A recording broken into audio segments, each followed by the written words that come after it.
오늘은 한국경제신문의 베이징 단독 보도 소식을 베이징 나우를 통해서 전달드리려고 합니다.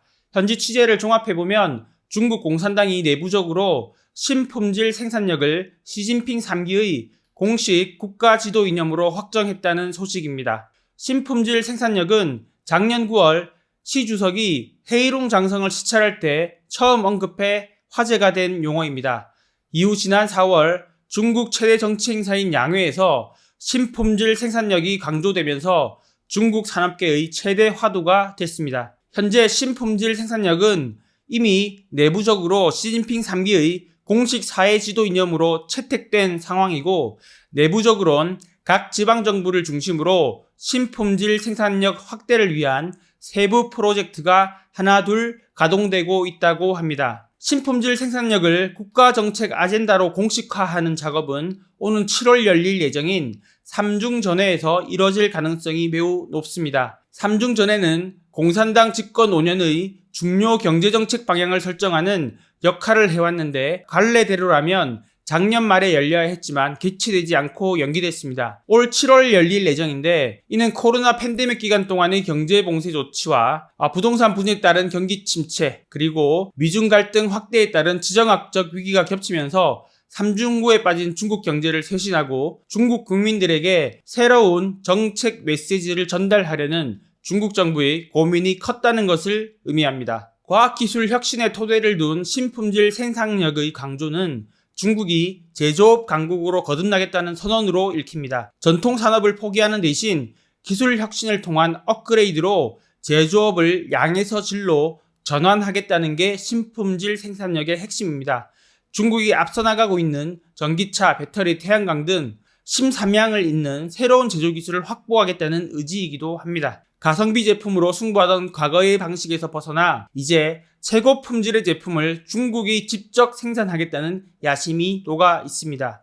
중국은 신품질 생산력 증대를 통해 패스트 팔로워 전략을 버리고 글로벌 시장을 선도하는 패스트 무버로 거듭나겠다는 의지를 드러내고 있는 것이죠. 올해 양해에서 언급된 거시정책 운용 기조인 온중구진에도 신품질 발전 개념이 녹아있다고 볼 수 있습니다. 온중구진은 안정 속에 발전을 도모한다는 의미로 양적 성장률 외에 경제 구조의 체질을 전환하고 환경과 과학기술 혁신을 도모하겠다는 뜻을 포괄합니다. 중국의 주요 기업들은 이미 공산당이 강조하고 나선 신품질 생산력 실천에 힘을 쏟고 있습니다. 중국 식음료 업계 대표 기업인 와하하그룹의 쭝프리 부회장은 지난 3월 상하이에서 열린 중국 음료공업협회 연례회의에 참석해서 시대 코드 맞추기, 신품질 생산력 실천, 업계 새 그림 만들기라는 주제로 연설하면서 신품질 생산력은 과학기술 혁신 성과를 특정 산업에 적시에 적용하고 전통 산업을 변화시키며 디지털 경제와 실물 경제의 신청 통합을 촉진하는 것이라며 신품질 생산력 실천에 힘을 쏟겠다는 의지를 내비쳤습니다. 또 한편 신품질 생산력이란 용어에는 침체에 빠진 경제를 되살리기 위해선 중국 경제의 구조적 체질 개선이 반드시 필요하다는 지도부의 생각이 담겨 있다고 볼 수 있습니다. 이를 지도 이념으로까지 격상시켜서 시진핑 3기의 핵심 키워드로 삼는 이유입니다. 익명을 요구한 공산당 고위 관계자는 저에게 중국 경제의 어려운 상황을 전제로 신품질 생산력이라는 이념에는 경제 부스팅에 국가의 온 힘을 집중하겠다는 의지가 담겨 있다고 말했습니다. 그만큼 중국 지도부가 현재의 중국 경제의 당면 현실을 심각하게 받아들이고 기술 혁신을 통해 정면 돌파하겠다는 의지를 보이고 있다고 볼 수 있을 것 같습니다. 이번에 신품질 생산력을 국정 아젠다로 제시하는 과정은 시 주석의 정책 대전환 시도라는 평가도 나오고 있습니다. 집권 1, 2기 시 주석은 권력 강화를 위해 미국에 맞서는 세계 지투로서 중국의 입지를 다지는 데 힘을 쏟았습니다. 대내적으론 부패 척결 운동으로 상하이방 등 국내 정치 정적들을 처단했고, 대외적으론 기술 굴기를 내세워 첨단 기술 자립화를 추구했습니다. 하지만 경제가 부진에 빠지면서 민심 이반이 확대됐고 미국을 자극해 미국이 대중국 첨단 기술 통제에 올인하는 계기를 마련해줬다는 평가가 있습니다. 이를 반성해 시진핑 3기는 정부의 업무 보고나 대외정책 아젠다를 제시할 때 기술 자립을 위한 구체적 실천 계획은 뒤로 숨기고 있습니다. 이번 삼중전회에서도 신품질 생산력을 앞세우면서도 그 구체적 내용에 대해선 제시하지 않을 공산이 크다는 전망입니다. 대신 과학기술과 친환경 발전을 통해 제조업을 양에서 질로 전환하는 산업 업그레이드를 하겠다는 의지를 공표하고 이에 대한 전 사회적 동참을 호소할 것으로 보입니다. 그리고 기술 자립의 내부 목표는 세밀하게 세우고 그 구체적 실천은 지방정부의 경쟁을 독려하는 방식으로 실천하는 방법을 택했다고 합니다. 이는 덩샤오핑이 지방정부의 권한을 강화하고 경쟁을 촉진한 방식과 유사하다는 평가입니다. 각 지방정부는 각자 신품질 생산력 발전에 기여할 품목을 중앙정부에 제시하고 그 성과 달성에 주력할 것으로 보입니다. 중앙정부가 미국을 비롯해 한국, 일본과도 계속 각을 세우는 동안에도 각 지방정부는 활발하게 외자 유치와 신기술 도입을 위한 세일즈에 힘을 쏟는 모습을 보여왔습니다. 이는 지금 중국 경제가 작동하는 방식을 보여준다고 볼 수 있습니다. 중국의 정치 지도자들은 시대별 지도 사상을 제시해 왔습니다. 중국의 변화 과정도 각 시대별 핵심 사상과 키워드를 살펴보면 한눈에 읽을 수 있습니다. 또 향후에 지도자들이 제시하는 국가정책 아젠다를 통해 중국의 미래를 점치는 것도 가능할 것으로 보입니다. 1949년 혁명을 성공시킨 마오쩌둥은 중국 공산당을 이끌고 정권을 잡았습니다. 그는 마르크스 레닌주의를 중국 현실에 맞게 적용한 마오쩌둥 사상을 공표했습니다. 물론 그는 1958년에서 1960년까지 이어진 대약지 운동을 펼쳐서 수많은 사상자를 내기도 했습니다. 1966년부터 10년간 이어진 문화대혁명은 중국을 파산 직전까지 끌고 갔다는 평가를 받습니다. 1970년대 말 권력을 잡은 덩샤오핑은 마오주의에서 탈피해 부유할 수 있는 사람이 먼저 부유해지는 선부론을 주창했습니다. 사상 해방과 실사고시라는 두 가지 틀 속에서 점진적 개혁 개방을 추진해 큰 성과를 거뒀죠. 그의 실용주의 개혁 개방 노선은 덩샤오핑 사후에 덩샤오핑 이론으로 정립돼 국가 지도 이점으로 자리 잡았습니다. 장쩌민과 후진타오 집권 시기 중국 경제는 고성장을 거듭했습니다.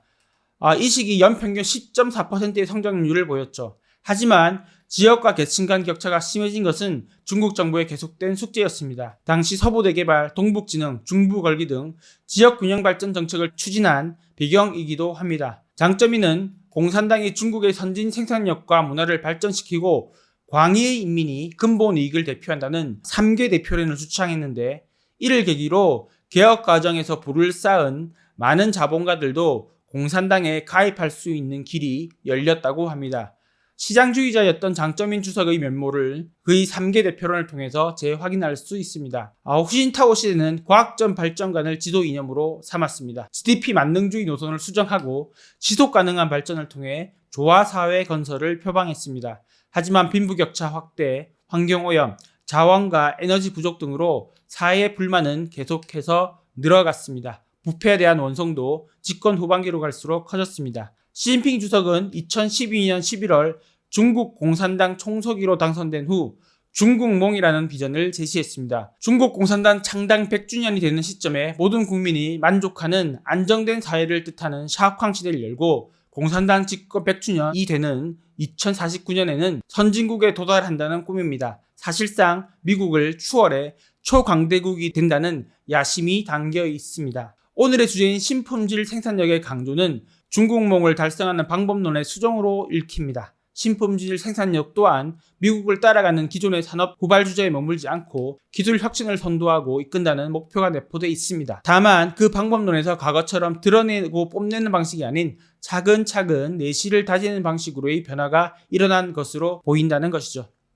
왕후닝은 현대 중국에서 유일무이한 새 왕조의 국사입니다. 장쩌민부터 후진타오를 거쳐 시진핑까지 3명의 최고 지도자를 보좌했습니다.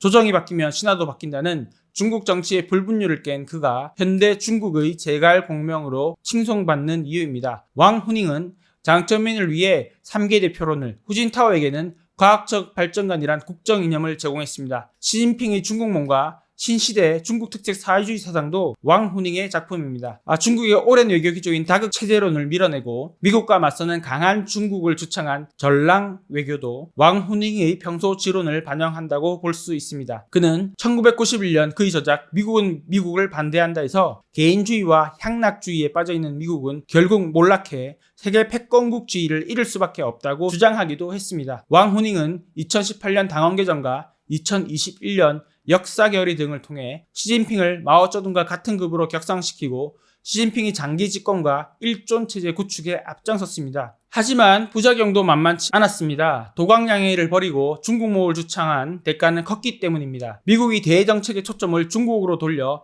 전면전을 펼칠 빌미를 제공한 것이 뼈아픈 대목입니다. 2018년 도널드 트럼프 미국 대통령이 중국을 상대로 무역전쟁을 선포하면서 미중 경쟁은 본격화됐는데 조 바이든 행정부도 강력한 대중압박 견제 기조를 그대로 계속하고 있습니다. 이번에 중국 공산당의 정책 전환이 왕후닝의 머리에서 나왔는지, 그렇지 않으면 왕후닝의 정책 실패를 중국 공산당이 받아들이고 새로운 길을 모색하고 있는지는 확실치 않습니다.